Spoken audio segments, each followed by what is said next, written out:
So season 2 of the Forest of Thought podcast has kicked off, and each episode will be an exploration into our ecology of ideas, trying to re-examine the familiar and catch glimpses of the new. If you'd like to support the podcast, you can become a Patreon community member and pledge to give a donation every time we release an episode, which is usually once every 3 to 4 weeks. Any donation, big or small, is much appreciated. Please visit patreon.com/forestofthought for more information. And beyond that, just sharing the podcast with your friends or giving it a good review in your podcast app really helps us to spread the word. Okay, let's get into today's episode.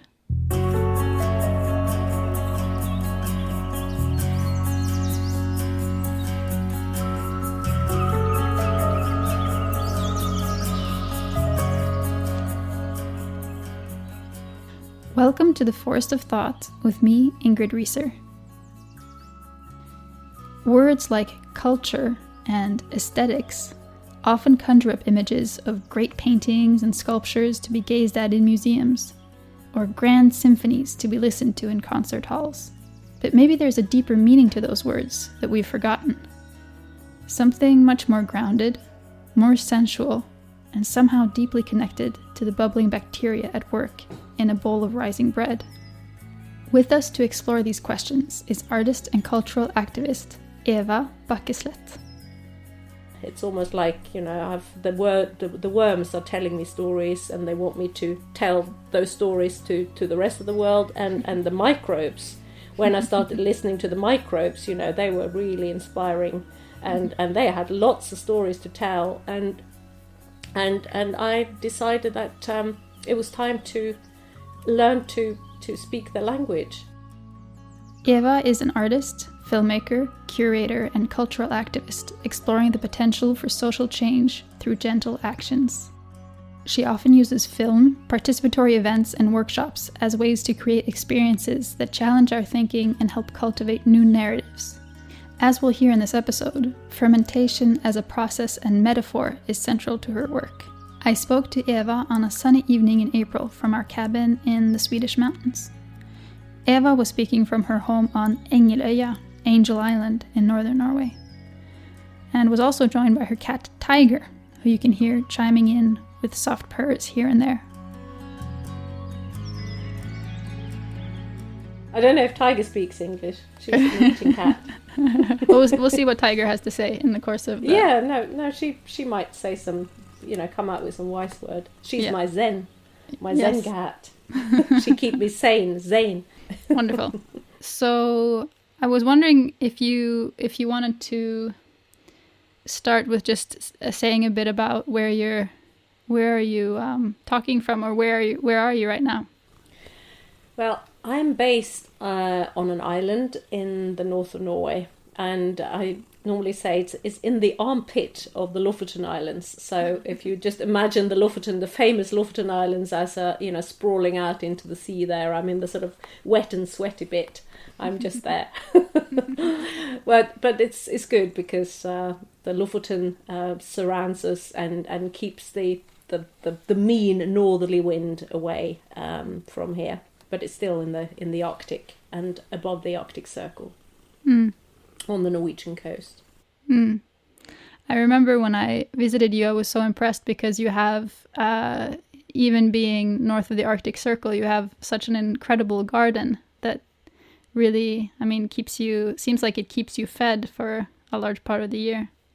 Well, at least I'm trying to keep me fed and keep others fed as well. No, it's incredible, really. What it's because of the Gulf Stream, really, but it's incredible what you can grow up here on this, in this part of the world because of the Gulf Stream, and a lot of people who come here from elsewhere, they think it's quite amazing that you can have things like fruit, like apples and plums and cherries. So I try and grow as much as I can. Yeah. And preserve it and have it for throughout the winter.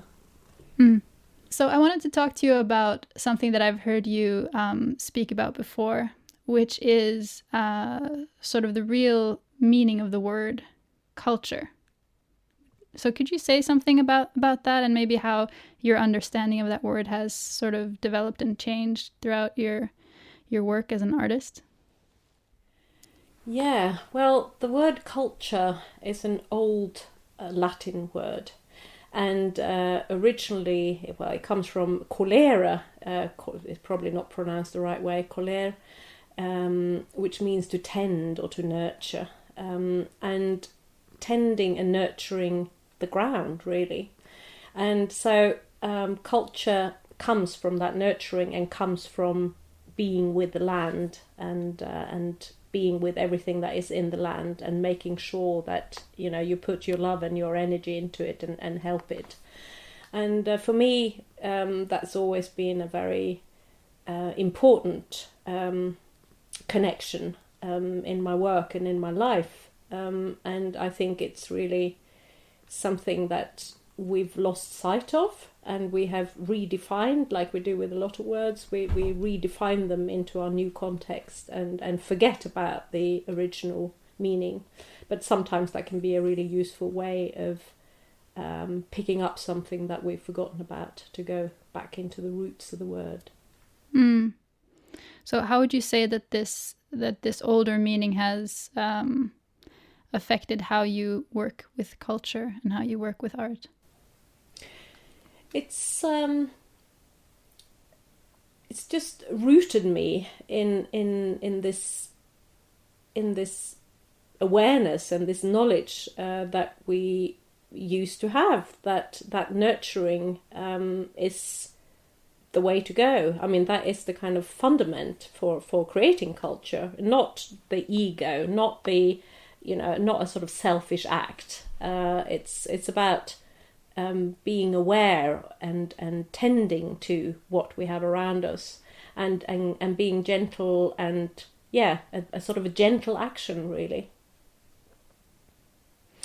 And I feel that gentle way of working and observing and being part of, rather than being outside of it, is maybe the root of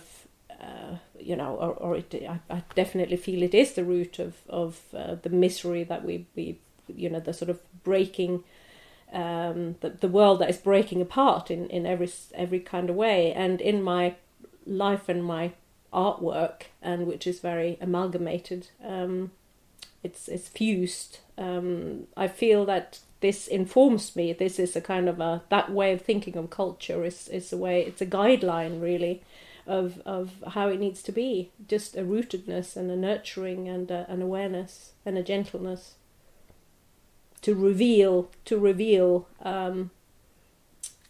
the things that grow, or the life around us, and the intricate networks of life.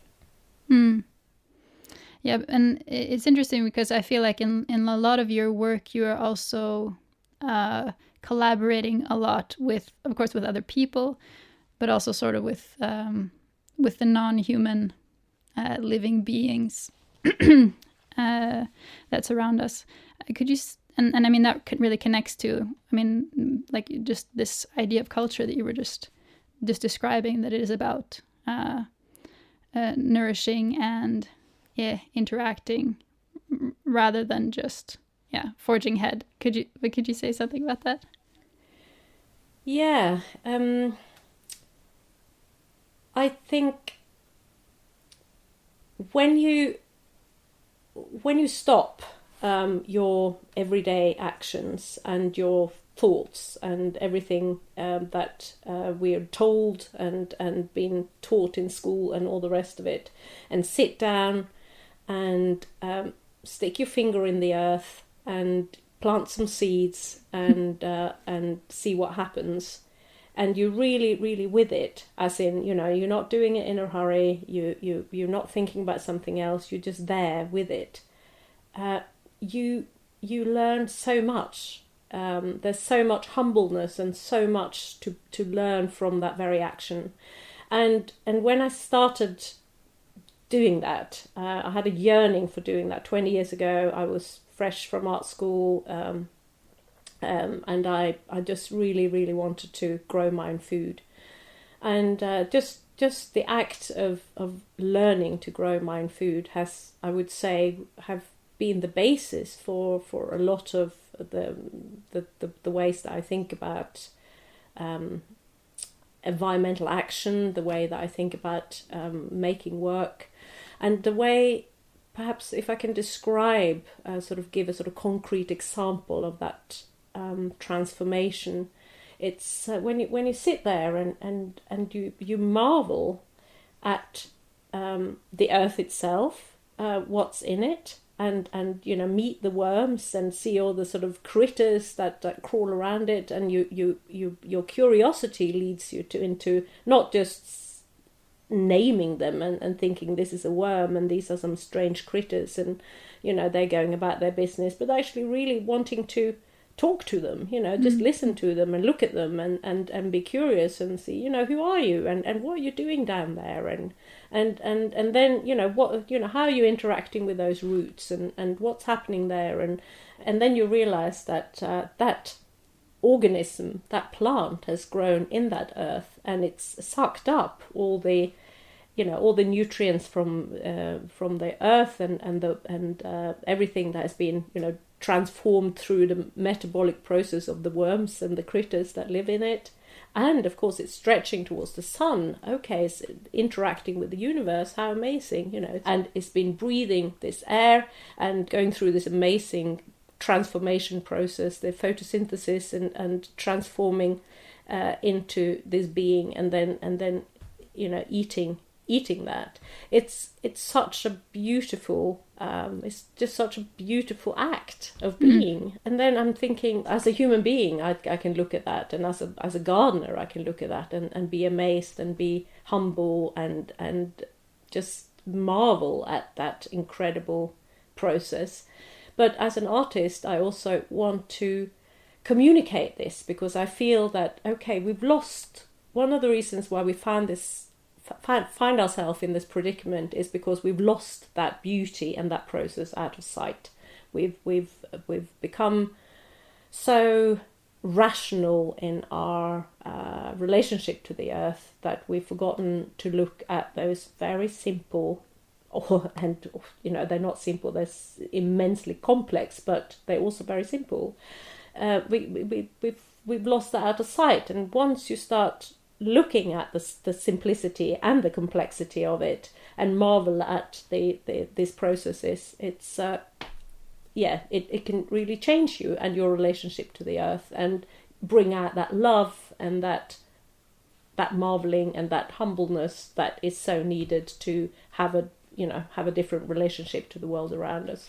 And in my work, that's seeped in. It's almost like the worms are telling me stories, and they want me to tell those stories to the rest of the world, and the microbes. When I started listening to the microbes, they were really inspiring, and they had lots of stories to tell, and I decided that it was time to learn to speak the language. So I set out on a mission when I first heard them in a bread dough. The bacterias, they were chatting away, and I was doing a sound recording of this. So you did. You were also physically listening, not just with your sort of wider self, but with your ears as well, listening to what the bread was, how the microbes were fermenting away in the bread. Yeah, it's amazing when you're still again and you go into things.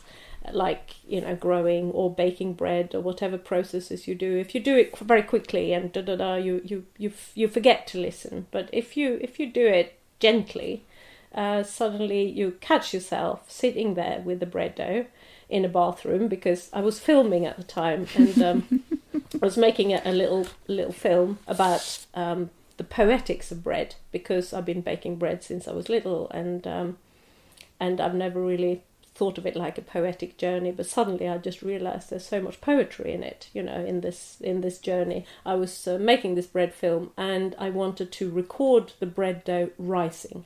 So I'd put a microphone in right next to my bread bowl, and put it in the most soundproof room in the house, which was the shower in the cottage where we were living in Devon at the time. And lo and behold, the recording had stories to tell, and it was like a sort of a crittery. I'm not quite sure how to describe this noise, but it was like I can try. Shall I try? Yeah. It was like not so much bass line, perhaps like that, like that. That sounded very realistic. I can imagine bread rising sounding like that. But can you imagine those microbes in there having a party, just going, and then chatting away, and then when they've done their eating of their starch and having had their parties and farted and burping and things, and then suddenly they just go, oh, this is a sourdough. Of course, I'm talking about sourdough, and then of course it comes to a point when the party's over and they're just sleeping, and then they go all sleepy and quiet again. But I witnessed and recorded that sound, which was amazing. And then after that, listening to that, I was thinking, shit. No, I wasn't thinking shit. I was thinking bubbles and fervour. I was thinking, oh, this is a language I would like to learn. So I thought, I just set out on a mission to learn it. And I'm still in it and really enjoy it, getting to know the microbes. Could you say something about what this journey with the microbes has been teaching you? Well, first of all, it's led me into all kinds of amazing, marvelous discoveries. Somebody from a different culture can tell you, oh, you should go and meet that person, or you should go there and go and visit that thing over there, and oh, that wonderful old city over there in that country, that's a really good place to go. And the microbes told me, or initiated me into this world of heirloom cultures. And heirloom cultures, which I called heirloom because in Scandinavian you pronounce the H, so I said heirloom, but people just laughed at me and said, no, it's called heirloom. And then heirloom, an heirloom culture is a culture, a fermented culture that has been going from hand to mouth in for generations in different forms in all over the world. It's been in the form of bread, in the form of yogurt, in the form of other milk ferments, like the Scandinavian version is rummekolle or viili in Finland, or fil, what's it called in Swedish, I can't remember. And of course you have the wonderful ferments of all kinds in the world that has been used and treasured and travelled with people throughout people have moved and emigrated in the world and brought their cultures with them. So because of that, these heirloom cultures have travelled and they are still to be found. That was one of the things that I learned pretty early on in my relationship to microbes, is that they materialise in loads of different ways. These amazing heirloom cultures can be, they have roots in places, and they have been collaborating with people for generations, for hundreds and hundreds of years. Humans have collaborated with these microbes and fermented this amazing food, and have had deep respect for the bacteria and so the way that wonders. So for people who are maybe not so familiar with fermentation process, how does that work when you say that a culture, an heirloom culture, is hundreds of years old? So it works well with yogurts and milk ferments and sourdough, for instance. It works. It's you have a little bit of the culture of the dough, for instance, with sourdough. And you mix that in with some flour and some water, and then it grows, and then you can give some of that away to somebody else. A little bit of that growing bacterial slush together with some flour and some some water, and then that creates more sourdough. So the bacteria flourishes if it gets some more food, which is flour and water.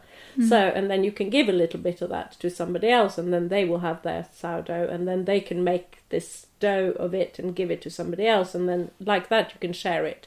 And it's a wonderful thing because it lends itself to sharing, and it's a wonderful thing to do. And with milk ferment, like yogurt, it's exactly the same. You have a mother culture, and it's debatable where this original culture came from. Some, like with the cultures with the kefir, for instance, and the yogurt, if you dig into the history of it, you will not be able to get the tail end, because they would say that it's from the gods. In Caucasus, they said the kefir grains came from the gods. So, I mean, yeah, and maybe it did. And in Bulgaria, they do special rituals still with the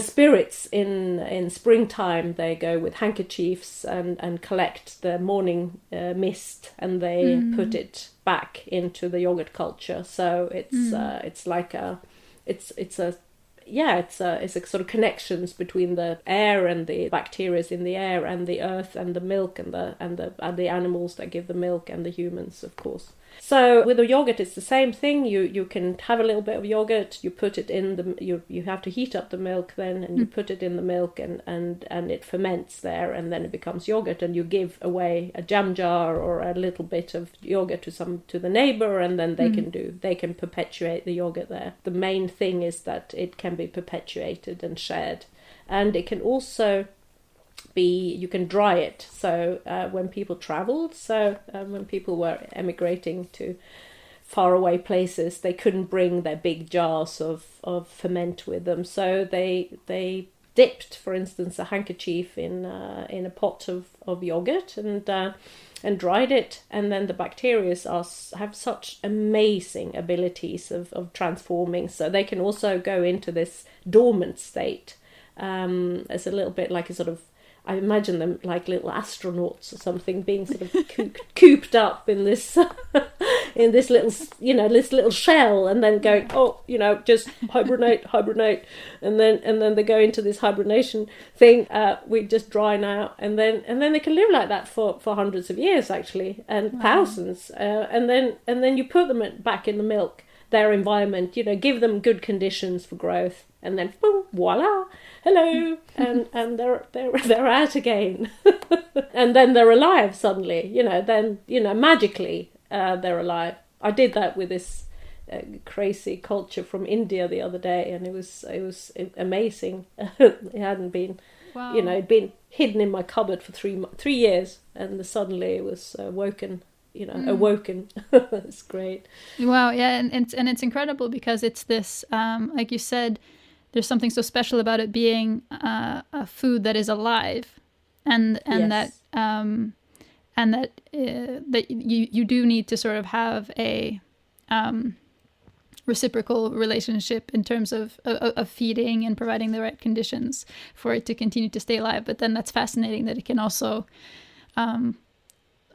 survive for so long. I mean, in my partner's family, they have this sourdough that's been around, I don't know, at least for 40 years, and which is just sort of the family sourdough, and it's pretty amazing that it's survived that long, considering probably the neglect it's experienced in some periods. But it's really nice to have that now, and to also we've shared it with lots of people in our group of friends, and it's it's in the States, and it's this little culture is sort of spreading out everywhere. So on a very small and familiar level, I can share this excitement. Yeah, so you're also a cultural activist. No, it's a wonderful thing, and that sharing. I mean, it's a non-profit thing. It's a generous act, and also the wonderful thing with the sharing of the cultures is that it gives you a bond with who you're sharing with. You become family. Yes, and it's so wonderful. I have this kombucha, a beautiful kombucha that I got from northern Russia, and I got that from a lady, Nelly, amazing woman who I made a film about. And then while we were making this film, which wasn't about kombucha, by the way, I just noticed that she had a kombucha sitting in a big jar under her chair, and she tried to hide it. Because she thought it turned out that it was very ugly, an ugly thing. And kombuchas, for people who know kombuchas, they are not pretty. They look a bit like placenta in a jar. Not so very appetizing. No. So she said, when I said, "Oh, you've got kombucha," and she said, "Oh, don't, it's ugly." And I said, "No, I know it. I know what it is, and I'm super excited." And I ended up getting some kombucha from Nelly, and I still got it there. And I'm kind of related to her now. We got the same kombucha. We're in the kombucha family. So you also have a community around you. You have a network you have a family, a cultured family. Yeah. And you also sharing the microbes with them, which is a fascinating thing. I really like that idea of sharing not only the stories with the cultures, but you're giving it new stories and you're sharing family with people and microbes. Yeah, it's really wonderful. And so where did it take you next, this the fermentation and the microbes? Are there some other sort of lessons that you'd want to share with us? Yeah, well, or that they shared with you?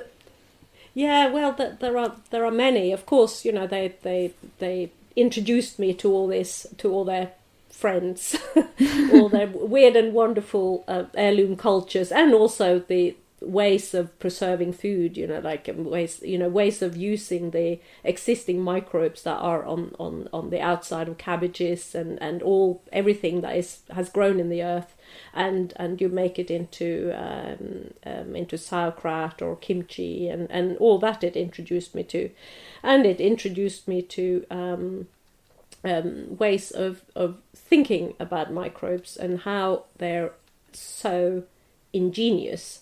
And I think that was the kind of second stage. First you overwhelmed by all this incredible food stuff that has been fermented, like cacao and coffee and all kinds of vinegars, wine and beer and cheese and all the rest of it that you don't think of as fermented food, and suddenly you realize, okay, they're all being fermented, they've all been gone through this microbial digestion process, transformation process.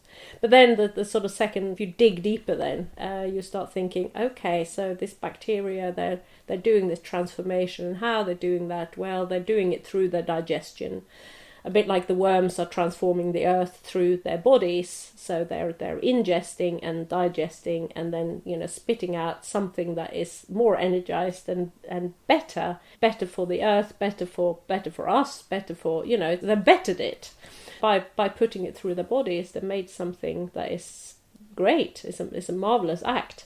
So then I was getting really interested in this marvelous acts of transformation, and seeing, and then going back to the beginning of Earth and thinking, well, who were the first living organisms? Well, it looks like, maybe there was something before bacteria, but somehow some bacteria either developed or hitchhiked on a meteorite from another solar system.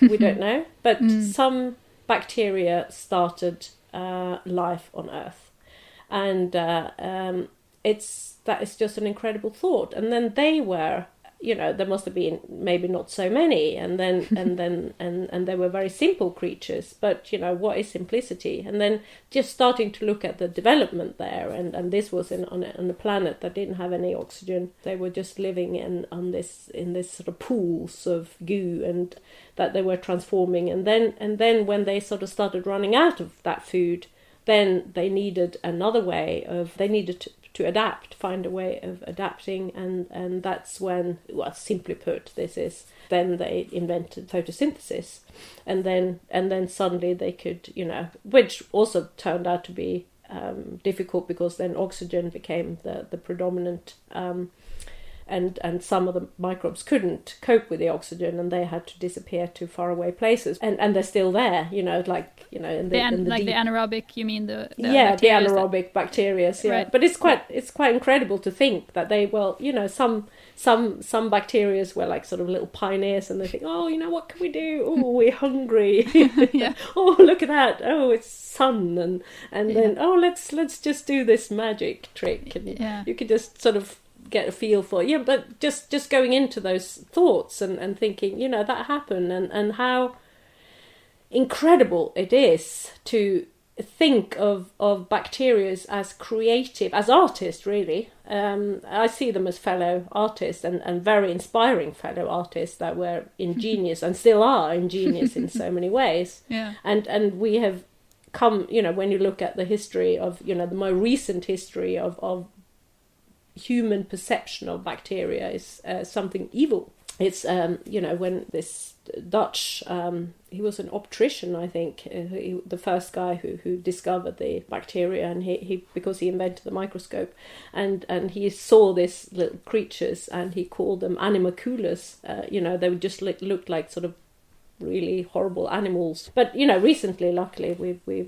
starting to discover that they are not so bad after all, and they are actually quite amazing. But just going into that and going with that, I suppose, in my work and through my work, I wanted to communicate this mystery and marvel and this amazing transformation and also this reciprocal relationship, how it's possible to have a relationship with microbes in your home, and making that into an artwork that was relational and personal, and that could be brought into, it's a bit of knowledge, a bit of history, and a bit of magic, a magic encounter that everybody could have, and and share it. Not art to buy for expensive amounts of, huge amounts of money for, collections in museums, but something that became a living, perpetuating or making a living culture. Yeah, and something you said there kind of struck me about us being sort of so negative to bacteria, because although there's a lot of science coming out about how important bacteria in our gut are, and how many of them there are, and the benefits of fermented foods, etc., which of course people have known about that forever, but then now it's sort of being confirmed by modern science. But just also at the same time how we're so into disinfectants, and I mean especially during the pandemic, I mean people are disinfecting of course everything all the time, and I was thinking about before our conversation, it's interesting also with the difference between bacteria and viruses, in terms of because viruses, they can't really live on their own. I guess they're more parasitic. They can't survive. While bacteria are alive, and like you already explained, they can survive, and that so few of them, like you've also said, so few of them are bad for us, and they can be our sort of collaborators. But it's this interesting dynamic where we're also sort of afraid of that. Yeah, but we're afraid of everything. We seem to be afraid of everything that we cannot see, everything that is invisible, and I think a lot of people don't know the difference between a virus and a bacteria, and to be honest, I mean it's a complex thing, because it's a world that requires a lot of, because it's invisible, you just have to learn about it. It's a strange time, because we have this pending fear now because of this virus, but at the same time we also have a greater openness towards this incredibly important relationship that we have with bacteria, and starting to realize that we need it for our immune system. They're good for us. I do feel that the more people embrace not only bacteria but earthly beings, it's about having a relationship to the earth. And this pandemic is a human-made thing. I mean, it's come because we have such a militant relationship to this earth. We've stopped to think of it as a living organism, and that's why things like this can happen, because we've cut off all the sort of the natural processes, and I think if anything the learning from this whole thing is that we have to start looking at the lessons that the bacteria can give us, and start cooperating and collaborating and transforming this earth in a positive way.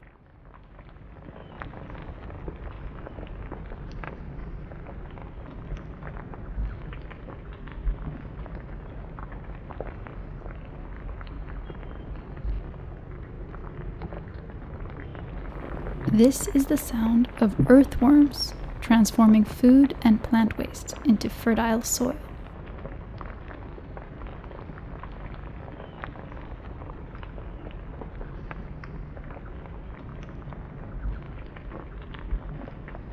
As part of one of Eva's art exhibitions, a society of thousands of earthworms hung out and digested the earth of a large bucket placed in the middle of the exhibition hall, doing what they're always doing in the soil, but this time transmitting their sounds from the underworld.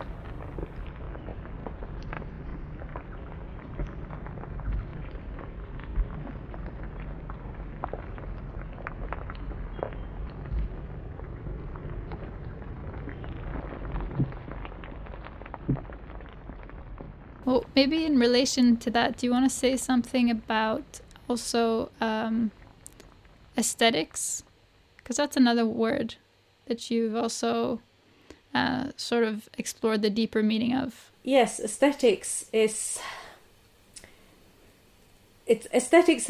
kind of taken a similar journey to culture that we started talking about right in the beginning, and aesthetics has become also something that is outside ourselves. That aesthetics originates in the sensing. It's all about sensing the world. Aesthetikos, sensing the world, it means, and we have lost that out of sight because we become so good at closing off our senses. If you live in the city, you just have this constant noise. It's this constant sort of overflow of smells. We have to shut off our skin senses with clothes, and also with now these days with protective gear. And so senses have become something that we can still sense when we're in a love relationship. We can sort of switch it on, or with children and with animals. That's why people kind of smile and go ooh, when they see a cute little animal, because you're allowed to show and feel when we've shut it off from our science, which that it's not permitted with the feeling and the sensing in scientific work. And so we shut it off and also in writing. A lot of writing, especially academic writing, it can be, if you put the word feelings there, then it shouldn't be there. So in my work, I try and reclaim aesthetics from going back to the original meaning of the world, of sensing the world, and I bring that into everything I do. It's all about. When I have a workshop and I work with fermented things, then it's not about having the right measurements or making the perfect bread. It's about being in the process, listening to the microbe and sensing the dough, and having the wonderful sensation of the balance between the wet and the dry, and the smells, and the baking the bread and then eating it, and just rejoicing in this in this amazing experience. And just sensing, just feeling things and smelling. And again, with the children, when I work with children, I just ask them, in the summer, I say, just take off your shoes and let's go for a walk in the woods. And lots of kids don't know what it's like walking bare feet anymore. And I think, sensing through your feet are incredible sensitive instruments, and just walking bare feet in the woods or anywhere for that sake is just an incredible experience. You can listen with the soles of your feet, and sticking your nose into wet moss, or into the earth for that matter, and smelling and feeling what's there, it energizes you. It literally energizes you, and I think it gives you another perspective if you dig into it like that. So for me, aesthetics as an artist, I can make work to put on a wall. I do that occasionally. So I'm not all against doing things that you can put on walls. It's not that. But for me, the aesthetics is not something that is outside the body and that is kind of, you stick it and it looks beautiful and you can sell it for X amount of money. It's all about, energizing the bodies and sensing, energizing it through sensing. And the sensing, of course, is the interaction with the world. And the world doesn't mean that it's just us humans and the tree there. It's, of course, it's the air and everything that is in the air, and it's the earth and everything that's in the earth, and all the creatures great and small that is in between and that live in us and outside us. So just open up for the sensing and the aesthetics of everything.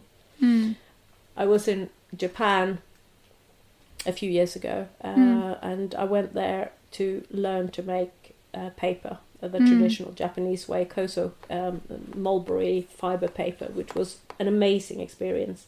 I get so excited when you talk about paper. I really love paper. It's so great. Paper is we've lost our relationship to paper too. Now we think of it as, it's either newspaper, or most people think when you say paper, it's like A4 sheet. It's what you put in the printer, basically. And some people got this vague idea that it's made from wood, or most people know that. But you can make paper out of so many wonderful things. And you come to Japan, and of course, the Japanese culture, not only is it deeply aesthetic in every possible way. Aesthetics is kind of in the bloodstream of the Japanese culture, and paper is in the bloodstream of the Japanese culture. So paper is everywhere, and the people's relationship to paper is totally different. People have a relationship to paper. It's not just what you stick in the printer. It's like they go wow and and they have it's exclamation marks because of paper. So going there and learning about making this paper out of we did the whole process from the bark to actually making the paper. The best course I've ever been on throughout my life, I would say. It was so amazing. Just being there and doing that and making this, seeing this amazing, beautiful aesthetic process. And it's got aesthetics in every step of the process. It was just beautiful, just done with such care and attention and love, I suppose. Love for the process and respect for the ancient processes and the tools that have been carefully constructed. Everything, the aesthetics was in everything, and it was such a joy to do that and to make something with that sense of aesthetics. And it's so interesting to hear you talk about it, because I think that when I think about the word aesthetics, it is very much this like something that is separate from you, that you look at and maybe also judge somehow. Like you have something, it's something separate from you, and then you say what you think about it, whether it's an aesthetic that you like or not, or it's this aesthetic or that aesthetic. So I think it's a really nice thing to bring it back into our bodies. And also, I don't remember where I read this, but also just how the use of the senses is also what develops the soul somehow, and that we forget about that. And I don't mean that in a sort of, I don't know, weird romanticized way. I just mean it more in a more just a very practical way that we get. And it doesn't have to be an amazing deep experience where we have some sort of revelation or something like that. It's just more in the everyday and in everything that we do with attention. We can be part of that somehow. It's definitely like that, and it's a re-enchantment of the soul through the gentle actions, and the gentle actions with the gentle actions, I mean, that gentleness that you bring in, just as I was explaining with the Japanese paper making, and or with the growing of the plant from seed, it's just if you bring in that gentle actions and that attention and the reverence and the enjoyment and the then you get it all in the package, and it feeds your soul. It's it is an enchantment. It becomes a magic, a moment for magic. And I think there are magic moments in around us everywhere. But the way that we rush and the way that we live our lives, and the way that we are taught what knowledge matters and what doesn't matter, we have learned to separate these moments of reverence and these moments of magic. And it's nothing, it's nothing sort of. You can have a religious experience like that, but it's not. Of course, it's not bound to a religion. It is it's open for everyone. It's non-religious. But it is moments of magic. It's enchantment in the everyday life, depending on how you want to do it. It can be done in one way where it's not enchanted, or it can be done in an enchanted way. Yeah, and that's so interesting because it's this sort of it's the same world and the same reality in one way, but then it's not, because we can sort of sometimes drop into or slip into this deeper aspect of it, and and that can be hard when we're distracted, or when there's so many other things that can be blocking that. It is hard, and also with just the way that we live our lives, it is very hard. So that's why you have to, I think, in order to start nourishing that, you have to stop and make some changes. So, but I have experience, from some people who've been part of my art events, either fermenting bread, or I've had some wonderful stories.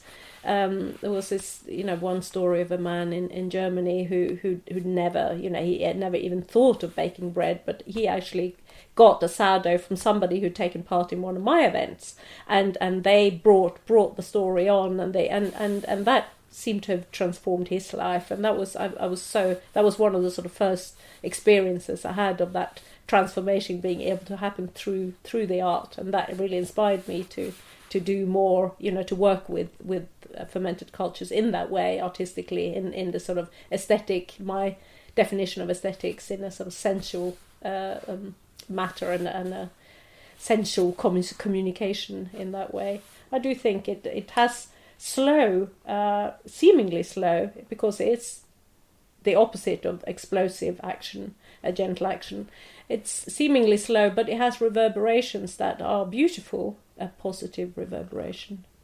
Yeah, butterfly actions. Right, butterfly, the butterfly effect. Because it reminds me a bit of what Andy Sterling said in the previous episode as well, because he was saying something about how less is more sometimes, and how we also see this in a lot of cultures, maybe especially Eastern cultures. There, you have this. Well, in Taoism, you have this wu wei, like action through non-action, or like you shouldn't. That there is a way of doing that is not striving, but that will still have a big effect in the world. I think for a long time we've been thinking that changes has to be. Well, so we get really, what Andy was talking about as well, was that we sort of get into this panic mode, and we think that, we just have to change now. It's just all, it's crazy. This is, it has to happen now, and we have to do it, in this way, and it's, I think. Yes, I do think it's, we have come to the edge of the Earth's tolerance, and we have to do something. But, panic is not going to, we know from any sort of panic, it's not a good reaction. And aggression or explosiveness, if you think of an explosive action, that creates more damage, because you explode and then, the debris fall everywhere. It's just, and then you have to clear it up. It's not a good way. I mean, we've tried that method for a long time through plenty of wars, and it's not very successful. It's not a very good way of changing things.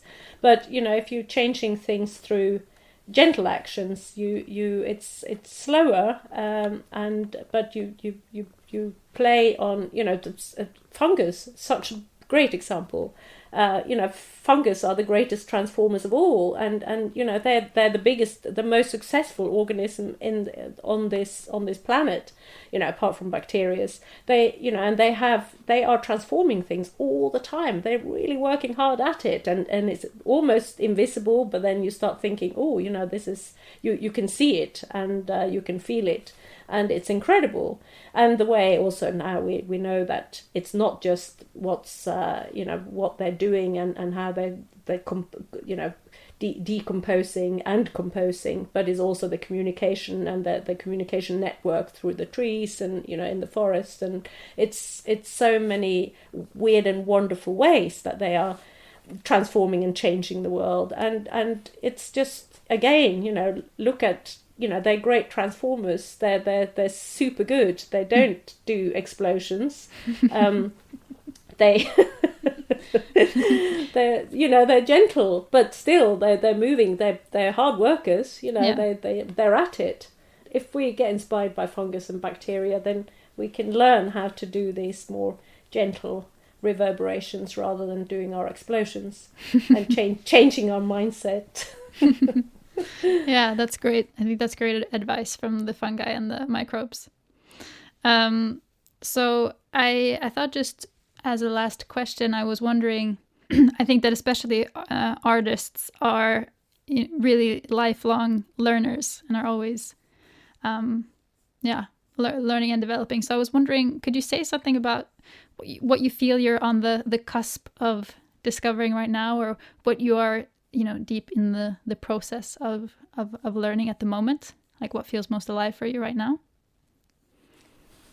Oh, it's a difficult question because I do feel a bit like a fungi, actually, because I have a sort of hyphen network, and it's all kind of going in lots of different directions, and it's still kind of feeding on the same, this same curiosity of transformation and life, and this connection with everything living and learning from it. So I suppose I'm working with birds at the moment. I'm doing a great big project about birds called the Conference of the Birds. I'm so sad that we're losing so many of our birds, and I know that we're losing it because of human ignorance. That's why we're just taking too much space. We're disrespectful. We're in all kinds of ways, and we need to change the attitude. So I suppose at the moment I'm deeply entrenched in that project, and hoping that through that we can create some voices that will help to transform our ways of thinking about birds, and wanting to invite them in rather than to shut them out in architecture, in the way that we plan our, in the way that we run agriculture and the rest of it. So that's one strand. But I'm more and more interested in plants, and I've been interested in plants all the time, but the sort of deeper relationship to plants, and the way that the plants, they have so many different roles to play, and they with each other and on this earth, and as medicine, and as beings, they're such incredible beings, and I feel that there's so many of them out there that I want to strengthen my relationship to plants, and just go deeper into the way that they work and the stories they got to tell. And also recently I've gotten very interested in the sort of the female wisdom that has been subdued for so long in all over the world, but that is also related to plants. I mean, the witches is a big example of that. And the way that we've silenced the soft voices that have known about this enchanted relationship to the earth. And it's almost like they've been persecuted and silenced deliberately, and this I've just been more and more aware of what that has done to how that has affected our relationship to everything around us. Yeah, somehow I feel I want to help to unearth some of this. I want to bring it up, just like I was listening to the microbes. I feel like this is another language, it's another story that is kind of hidden under the surface of the earth that needs to come up somehow. So yeah, I suppose I'm going in that's one of the many directions I go in. It's difficult. I want to clone myself. Yeah, if only you were like a bacteria a bit more, then you could. Yeah. You see, I so much want to be, have a whole community of people like that, like the bacterial colonies. Because they are amazing, because they you get so much more done. Yeah. So anybody who feels like that can come here and move in with me here. I got plenty of space. If you're a gardener, then come and do some gardening. If you want to work with art in this way, please write to me. I will be happy to host you. I have an artist in residency program. I've also got volunteers from all over the world that wants to come here, and so do come, and we can be a bacterial colony together. Oh, that's a great invitation. Wonderful. Okay, we'll send it out there and see what happens. Okay, thank you so much for taking time, Eva. Well, thank you for doing a great contribution to gentle activists of the world. Thanks.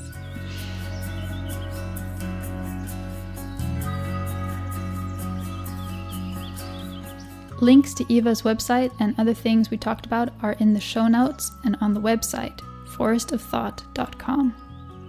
Please subscribe, share, and get in touch with your feedback and suggestions for topics or speakers. Our theme music is composed by Christian Holsten at stoneproduction.no. Okay, I'm gonna go listen to some earthworms now. Until next time, take care.